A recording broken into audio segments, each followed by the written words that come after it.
Oi, gente, bom ter você aqui de volta. Estamos aqui falando sobre terceiro setor, dando aquela revisada básica e necessária para a gente relembrar o que a gente faz todos os dias na organização, lá na ponta. E é importante a gente se fundamentar, porque quando a gente se fundamenta, a gente tem mais argumentação e compreensão do nosso papel, do nosso trabalho na sociedade. No vídeo anterior eu tenho um panorama sobre o que é o terceiro setor. Se você não assistiu, assiste lá um pouquinho e volta para você poder compreender um pouquinho esse vídeo daqui também de hoje. Bom, e hoje nós vamos falar, como eu falei, um panorama muito breve no outro, sobre o que são associações. O que são associações? O que as regimenta, quais são as bases jurídicas para isso e qual o objetivo das associações.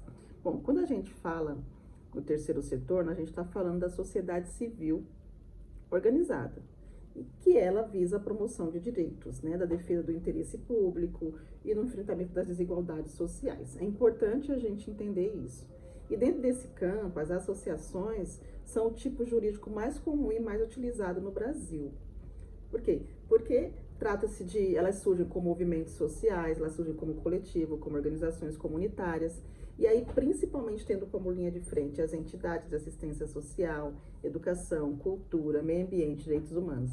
Então, você que está começando o seu trabalho, você que já tem a sua organização, já existe há muito tempo, saiba que o que você faz é resultado de lá atrás, do trabalho de muita gente que lutou para que esses movimentos pudessem ser consolidados hoje. Se hoje nós temos no Brasil mais de 900 mil ONGs, segundo o mapa das OSCs, né, você pode pesquisar lá o cadastro das organizações formalizadas, isso as formalizadas, porque tem muitas organizações que não são formalizadas ainda.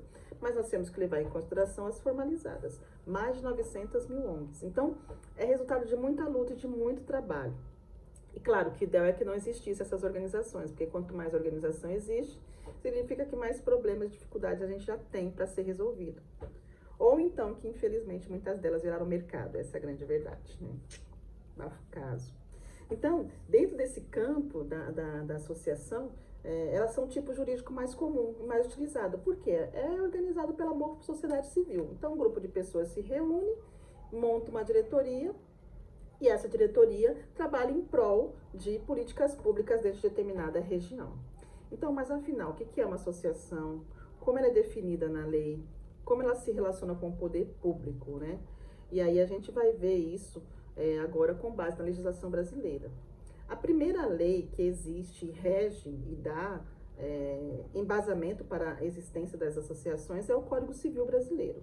Então, o Código Civil Brasileiro é a Lei de 10.406 de 2002. Define juridicamente o que é uma associação. E especificamente no seu artigo 53, o Código Civil diz assim: constituem-se as organizações pela união de pessoas que se organizam para fins não econômicos. Ou seja, então são pessoas que se reúnem e a finalidade dessas pessoas não é adquirir lucro.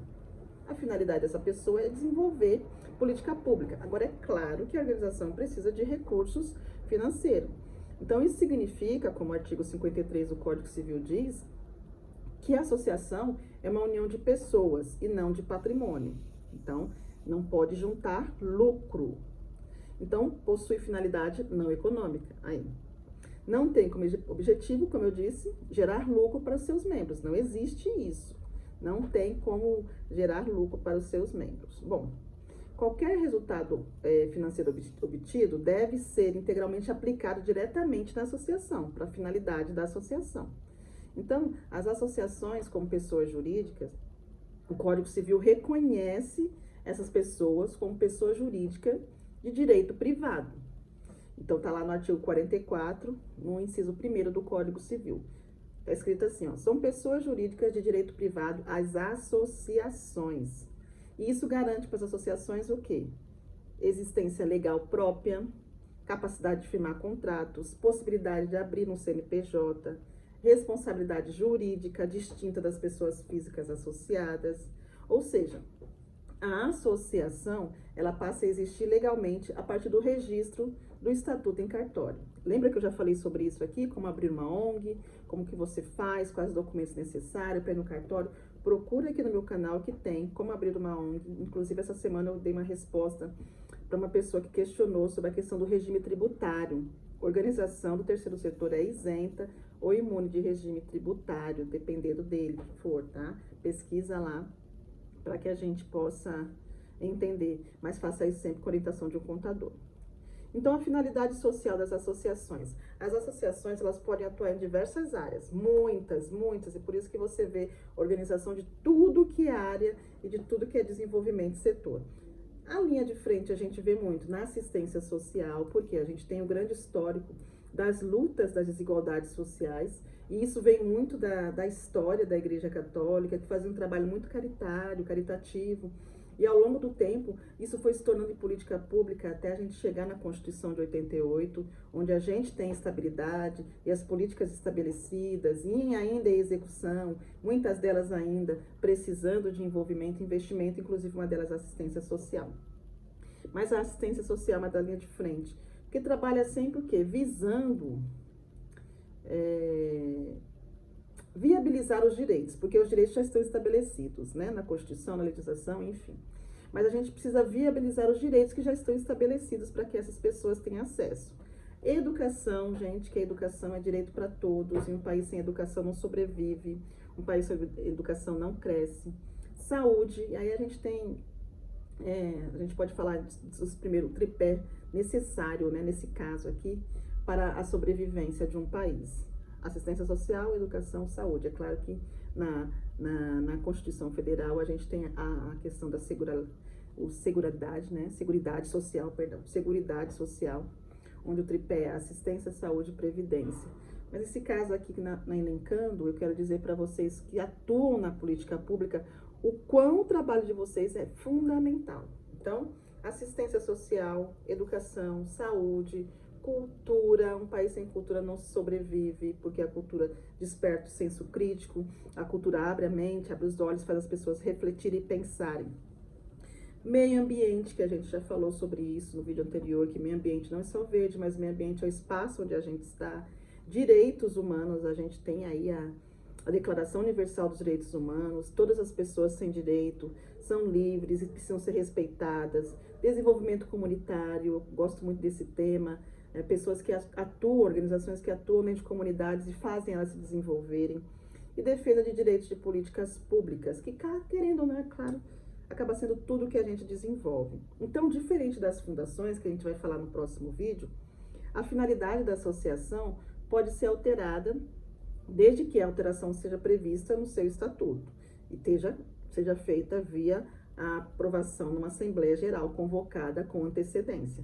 Então, essa flexibilidade é uma das grandes vantagens das associações do terceiro setor. Então, o estatuto, ele é uma exigência legal. Precisa-se ter um estatuto para que funcione de maneira com as normas internas, né, e externas também. E aí o Código Civil vai dizer no seu artigo 54 que o estatuto tem que ter obrigatoriamente algumas coisas. Por exemplo, denominação, sede, finalidade, regras de admissão, exclusão e demissão de associados, direitos e deveres de associados, quais são as fontes de recurso, formas de funcionamento da diretoria e da assembleia, condições para alteração do estatuto, forma de dissolução e destino do patrimônio. Sem estatuto registrado, gente, é importante saber disso, que você vai dizer o estatuto, mas tem que registrar, tem que ir lá no cartório registrar e documentar, porque o cartório vai autenticar aquilo que vocês decidiram quanto organização baseado com o Código Civil. E aí a organização vai redundantemente, se organizar internamente. Como ela vai fazer isso? Por meio de uma Assembleia Geral.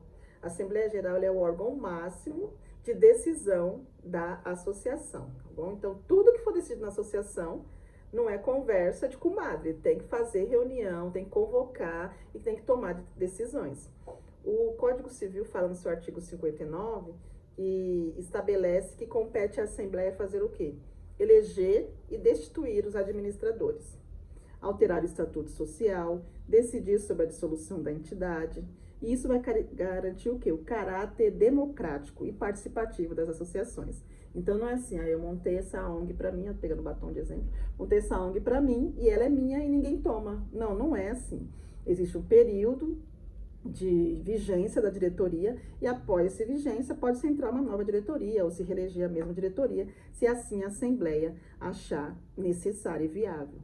Então, aqui, ó, falando sobre diretoria. A diretoria, ela é responsável por quê? Ela é responsável pela administração da entidade. Gente, a partir do momento que você adquire uma organização, você é o responsável legal naquela vigência daquela organização e precisa de administração. Por isso que eu falo muito aqui sobre gestão, sobre liderança, sobre planejamento, porque você é um líder dessa organização. Então, não só administrar, mas também executar ou delegar para que as pessoas executem as decisões da Assembleia. E aí, ter uma representação também legal da associação, importante isso. Então, a diretoria, ela precisa sempre atuar de acordo com o estatuto e com as decisões que foram tomadas. Não é decisão isolada, eu sou o presidente, a presidente, eu faço o que eu quero. Se as pessoas forem espertas, inteligentes o suficientes, podem reunir a diretoria a qualquer momento e pedir a sua exoneração. Liberdade de associação da Constituição Federal. Então, as associações estão protegidas pela Constituição Federal de 1988. No artigo 5º da Constituição Federal, no inciso 17º, diz assim: é plena a liberdade de associação sem fins lícitos. E o artigo 5º diz também, no inciso 17, a criação de associações independe de autorização, sendo vedada a interferência estatal em seu funcionamento. Ou seja, a gente tem embasamento legal para fazer o que a gente está fazendo, se a gente seguir a lei. Não adianta você abrir uma ONG, não ter estatuto, não ter ata, não ter diretoria. Gente, você está de forma ilegal. Então, esses incisos reforçam que criar uma associação é um direito fundamental. Então, você pode criar se você quiser. E o Estado não pode interferir indevidamente na sua gestão. Por isso que antigamente usava a terminologia ONG, organização não governamental, né? Mas acaba sendo um termo muito genérico e a partir do marco regulatório da Lei 13.019, que a gente vai falar daqui a pouco, essa terminologia mudou. E aí chama-se então Organização da Sociedade Civil. Então, entenderam? Embasamento legal, Código Civil, dá toda a estrutura, a Constituição Federal também dá esse direcionamento para a gente. Bom, nós temos uma lei que é recente, que é a Lei 13.019/2014, revisada em 2015, conhecida por alguns como Miroski, ou alguns preferem usar só Lei 13.019, que trata-se do que especificamente? Quando uma associação atua no terceiro setor e se relaciona com o poder público, entra em cena essa lei 13.019, conhecida como marco regulatório, né? O Miroski, como algumas pessoas chamam. Eu prefiro chamar mais de lei 13.019. E aí essa lei vai definir o quê? Eu tenho um vídeo aqui meu falando sobre isso, tá? Ela vai definir que as associações, são as organizações da sociedade civil. Lembra-se? Antes era ONG, agora é OSC, Organização da Sociedade Civil. E não é justamente isso que significa associação? A sociedade civil organizada. Então, é isso. Elas podem firmar parceria com o poder público a qualquer momento, desde que não tenham fins lucrativos ou econômicos, desenvolva atividades de interesse público e não privado, e possui um estatuto adequado e regularidade jurídica. Então, se você pretende fazer uma parceria com o poder público, é importante que seu estatuto seja adequado com essa lei, porque é um dos requisitos que eles vão solicitar na hora de fazer o edital de chamamento. Então, quais são os instrumentos de parceria previstos nessa lei 13.019, né? Existem pelo menos 3 tipos de parcerias ou de instrumentos próprios que você pode desenvolver. E a lei criou para ter essa relação entre Estado e associações. Então, a primeira delas, né, é o termo de fomento. Ou seja, quando a organização, quando a OSC, ela chega para o governo e fala: eu quero desenvolver um projeto e está aqui o meu projeto, entrego para vocês analisarem e vamos ver a possibilidade de fomento para a gente desenvolver essa iniciativa. E aí é claro que existe a necessidade de investimento e repasse financeiro para isso. Mas a iniciativa parte da organização da sociedade civil. O mais conhecido e utilizado é o termo de colaboração. Quando a iniciativa parte do poder público, ou seja, quando o poder público vê uma demanda, depois de um diagnóstico social realizado, e essa demanda não consegue ser cumprida pelo poder. E aí ele vai e abre um edital de chamamento público, e ele tem essa iniciativa de convocar as organizações da sociedade civil que estiverem preparadas juridicamente e tecnicamente para executarem e cumprir essa demanda que o governo não está conseguindo dar conta. Essa é a grande verdade. Isso é chamado de termo de colaboração. E aí, é claro, há repasse financeiro por meio do poder público. E existe uma outra instrumentalidade, um outro instrumento também, que é o acordo de cooperação. E aí a palavra já diz acordo, quando não há um repasse financeiro, mas ambas as partes entendem a necessidade de desenvolver um acordo para que a sociedade seja beneficiada. Então, elas vão desenvolver e aí alguma coisa vai ser executada, seja na política da assistência, educação, saúde, enfim, para que a sociedade seja beneficiada, mas não tem repasse financeiro. Então, relembrando, primeiro termo de fomento, iniciativa da OSC. A OSC oferece uma proposta para o governo, e aí o governo faz repasse financeiro. Termo de colaboração. O governo faz o edital de chamamento, as organizações preparadas se inscrevem, participam desse edital, e aí o governo oferece também o recurso. E o último, o acordo de cooperação, quando ambas as partes combinam, mas não tem repasse financeiro entre eles, ok? E todos vão exigir o quê? Um plano de trabalho, porque tem que ter uma sequência lógica do que você vai fazer, né, gente? Não é simplesmente falar, ah, beleza, governo, ou beleza, nós vamos fazer o acordo, ou o governo também, e não tem uma linha de raciocínio lógico que vai ser desenvolvido. Como vai ser esse plano de trabalho? Que é o projeto em si, a elaboração de um projeto. Diagnóstico, introdução, a metodologia, a justificativa, os objetivos, objetivo geral, objetivo específico, metodologia, o quadro de desembolso, enfim, todas as estruturas necessárias para que um projeto seja elaborado, um plano de trabalho. Transparência, que é a questão dessa a Lei 13.019, ela existiu principalmente para isso, para trazer transparência entre o relacionamento da organização da sociedade civil com o governo e a transparência também da viabilidade desses recursos. Então, a necessidade de viabilizar e visibilizar essas parcerias por meio de placas, sejam físicas, por meio de sites, e nesse site tem que estar lá toda a relação do governo com essa organização, da organização com esse governo, enfim, prestação de contas, todas elas são mobilizadas e acompanhadas pelo Tribunal de Contas. Eu acompanhei no ano passado, aqui em Guarulhos, o edital de chamamento na assistência social para a proteção social básica, serviço de convivência e fortalecimento de vínculos. E foi justamente isso. Na reunião, o secretário e a sua equipe falaram da importância da organização entender a transparência que vai acontecer. Então, você está fazendo a sua prestação de contas, automaticamente o tribunal já tem acesso. Eles falaram aqui via Udesp. E aí, automaticamente já tem acesso. Se tiver alguma coisa errada, na hora já sinaliza e pode ter bloqueio do repasse público. Então, a coisa é séria. E tem que ter um controle social, ou seja, a sociedade civil precisa acompanhar e cobrar. E é por isso que tem que ter essa transparência. Mas nem sempre cobra-se. Por quê? Porque a sociedade civil não tem conhecimento. E aí entra o teu papel também como líder de organização do terceiro setor. Trazer essa visibilidade e conhecimento para as organizações. Como, Suzana? Leve a sociedade civil para participar de reuniões, nos conselhos, reuniões da prefeitura. Selecione algumas pessoas que você vê que tem perfil de liderança comunitária e chame essas pessoas para caminhar com você. Não centralize o conhecimento. Então, essa lei 13.019 trouxe mais segurança jurídica, tanto para o Estado quanto para as associações. Agora, é uma lei muito densa, complexa, difícil de compreender. Eu já li e reli várias e várias vezes, assisto vários e vários vídeos e cada vez eu aprendo algo novo, é sempre algo novo. Domino? Claro que não, impossível.